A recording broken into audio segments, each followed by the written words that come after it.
কথা সোজা পথে হাঁটতে চাই, সোজা কথা বলতে চাই। হাসিনাকে ভয় পায় নাই, ফ্যাসিস্টকে ভয় পায় নাই, ডিবি হারুনকে ভয় পায় নাই, থানার ওসিকে ভয় পায় নাই,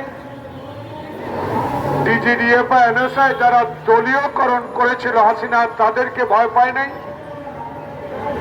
দলের শীর্ষ পর্যায়ের নেতাদের নির্দেশে দলের সাংগঠনিক শক্তি বাড়িয়ে দেশের মানুষের কথা বলার চেষ্টা করেছে। রণাঙ্গনের একজন যোদ্ধা হিসাবে সাহসটুকু অন্তত আছে।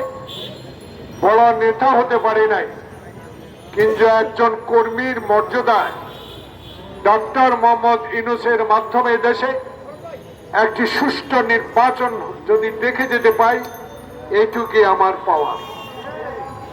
প্রিয় বন্ধুগণ, সোজা কথা এই, পরস্পর জানতে পারলাম দেশে একটি মানবিক কারণে করিডোর দেওয়া হচ্ছে। পত্র পত্রিকায় দেখতে পেলাম রাজনৈতিক বিশ্লেষক যারা, তাদের মুখে ইউটিউবে অনেক কথা শুনতে পেলাম। পত্রিকার মাননীয় সম্পাদক মন্ডলী অনেক কথা বলার চেষ্টা করছেন, কেউ পক্ষে, কেউ মানবিকের পক্ষে, কেউ না দেওয়ার পক্ষে। আমি একটি ছোট্ট রাজনৈতিক কর্মী হিসাবে ছোট মনের হতে পারি, ছোট নেতা হতে পারি। আমারও বয়স ৭৪।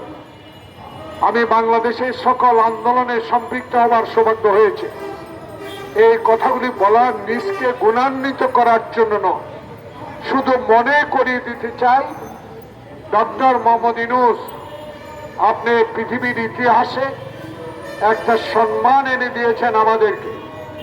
এখনো সেই সম্মানিত ব্যক্তি হিসাবে আপনি এখনো মানুষের মনে আছেন, কিন্তু কোথাও যেন একটা দাবা খেলা হচ্ছে,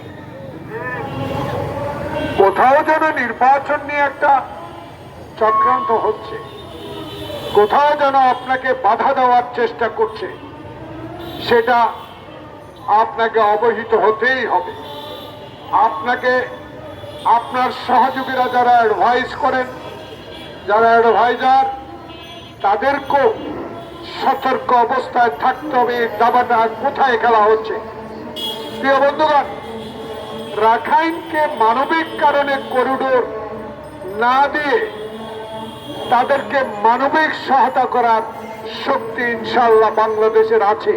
যেহেতু বাংলাদেশে ইতিপূর্বে লক্ষ লক্ষ রোহিঙ্গাকে আশ্রয় দিয়ে বিশ্বের দরবারে একটি সুনাম অর্জন করেছে। আমি একটি ক্ষুদ্র মানুষ হিসাবে একটা কথা বলতে চাই। বাংলাদেশে আজকে এই নাগরিক পরিষদ যে সাবজেক্টটা, যে বিষয়টা নিয়ে আলোচনা করার জন্য ঠিক করেছে, সে আলোচনার প্রেক্ষিতে বলতে চাই, বিগত 16 বছরে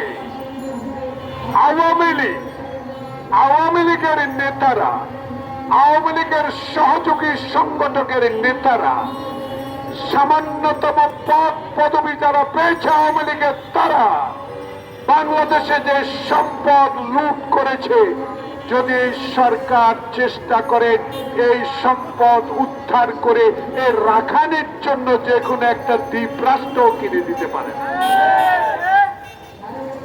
মানবিক দিক চিন্তা করলে অনেক কিছুই চিন্তা করা যায়, কিন্তু বাংলাদেশে এমন সমস্যা সৃষ্টি করা যাবে না যাতে আবারও আমরা কোনো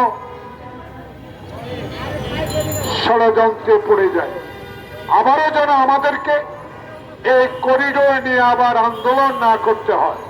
তাই সরকারের কাছে করিডোরের প্রশ্নে আমি অনুরোধ জানাবো, বিচার বিবেচনা করে যেই সরকার গঠন করবে, যে দল আপনার অধীনে নির্বাচন দিয়ে, সেই সরকারকে এই বিষয়ে সিদ্ধান্ত দেওয়ার জন্য আমি বিনয়ের সহিত আপনাকে অনুরোধ জানাব। ধন্যবাদ। আওয়ামী লীগের নেতাদেরকে গ্রেফতার করা হয় না।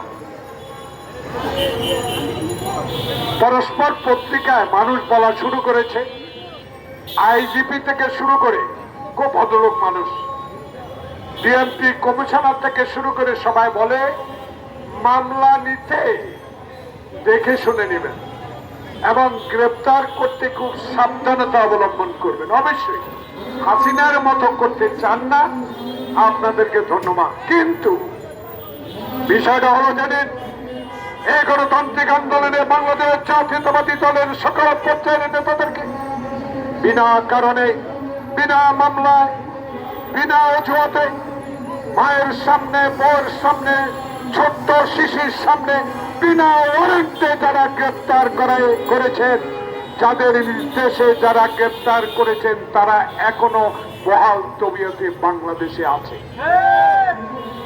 তাদের বিষয়ে আপনাদেরকে 8 মাসও কেন সিদ্ধান্ত নিতে পারলেন না? শুধু সংস্কার, দিন দিন সংস্কার কমিশন করে সময় ক্ষেপণ করে আসল উদ্দেশ্য নির্বাচন, যে নির্বাচনের মাধ্যমে বাংলাদেশের গণতান্ত্রিক শক্তি জনগণের ভোটে ক্ষমতা এসে এই সকল সমস্যা নিরসন করবে, তাদেরকে নির্বাচনের মাধ্যমে ক্ষমতায় আসার বিলম্বিত কেন করা হচ্ছে? তাই কোথাও যেন একটা দাবা খেলা হচ্ছে। আমি রাজনৈতিক কর্মী, আমি রাজনৈতিক কথাই তুলে ধরতে চাই। তাই আজকে নাগরিক পরিষদের আমার নেতারা যারা সামনে বসে আছেন, রুমা সহ, কথা সবার কিছু নাই। গতকালকে আরেকবার প্রমাণিত হলো বাংলাদেশে, যিনি গণতন্ত্রের জন্য 16 বছরে লড়াই করেছেন, যিনি নিজের সন্তানকে হারিয়েছেন, যিনি তার বড় ছেলেকে 111 সরকার মেরুদণ্ড ভেঙে দিয়ে বিদেশে পাঠিয়ে দিয়েছেন, যাকে বিনা কারণে 5টি বছর কারাগারে রাখা হয়েছে, যাকে বিনা চিকিৎসা মৃত্যুর দিকে ঠেলে দিয়েছিল। এই কথাগুলো আপনাদের স্মরণ করা উচিত।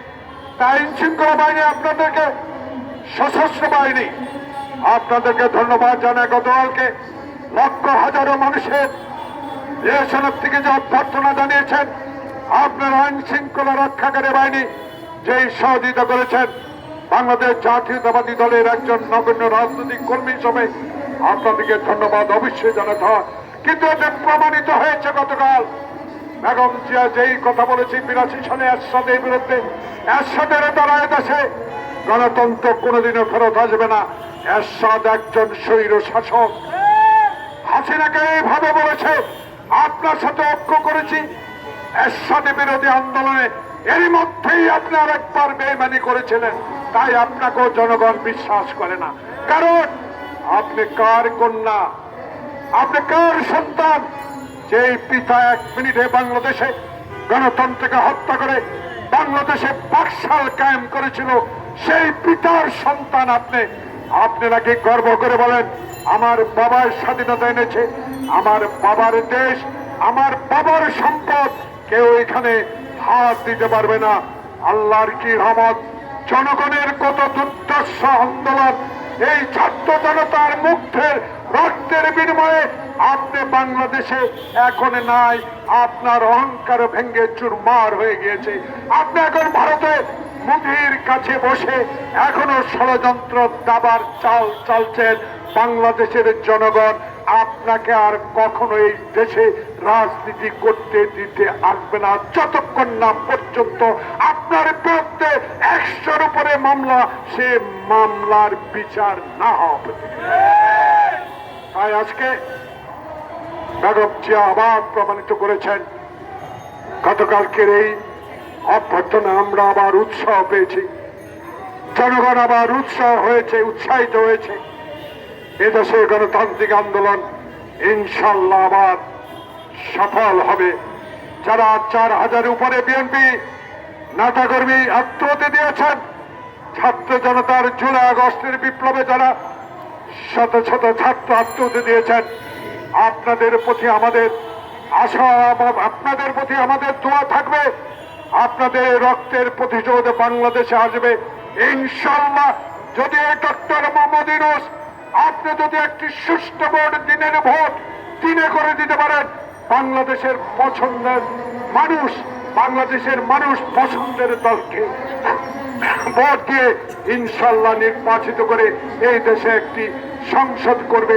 সেই সংসদে 31 দফার দাবি পূর্ণ বাস্তবায়ন করে দেশ পরিচালনা হবে। আজকে এই নাগরিক পরিষদ ছোট্ট হতে পারে, কিন্তু আপনারা যারা স্বাধীনভাবে সাংবাদিকতা আজকে করতে পেরেছেন, যেসব সাংবাদিক টিয়ার গ্যাস মুখে নিয়েও সংবাদ প্রকাশ করতে পারেন নাই, আজকে সাহসের সহিত আপনারা সেই সংবাদ প্রকাশ করছেন। আপনাদেরকে আমাদের ধন্যবাদ দিতে হবে। এই কারণে সত্য কথা তুলে ধরুন। বাংলাদেশের ৭৫% মানুষ এখন নির্বাচন চায়, আর নির্বাচন বিলম্বিত নয়, এখনই নির্বাচনের প্রয়োজন। সংস্কার প্রায় শেষ পর্যায়ে। এমন সংস্কারে হাত দেবেন না যে সংস্কার 111-এর মতো বিলম্বিত করে আর একটি ষড়যন্ত্রের মাধ্যমে এই নির্বাচনকে বিলম্বিত করতে পারে। তাই ডক্টর মোহাম্মদ ইউনূস আপনার কাছে এই পরিষদ থেকে, এই অবস্থান থেকে, জাতির এই বিবেকের স্থান থেকে আপনাকে অনুরোধ জানাবো, আর দেরি নয়, কারো কথায় নয়, আপনিই গ্রহণযোগ্য ব্যক্তি। আপনার সিদ্ধান্তই চূড়ান্ত সিদ্ধান্ত। নির্বাচন ডিসেম্বরের মধ্যে দিতে হবে, দেওয়ার ব্যবস্থা করুন। সবাইকে ধন্যবাদ।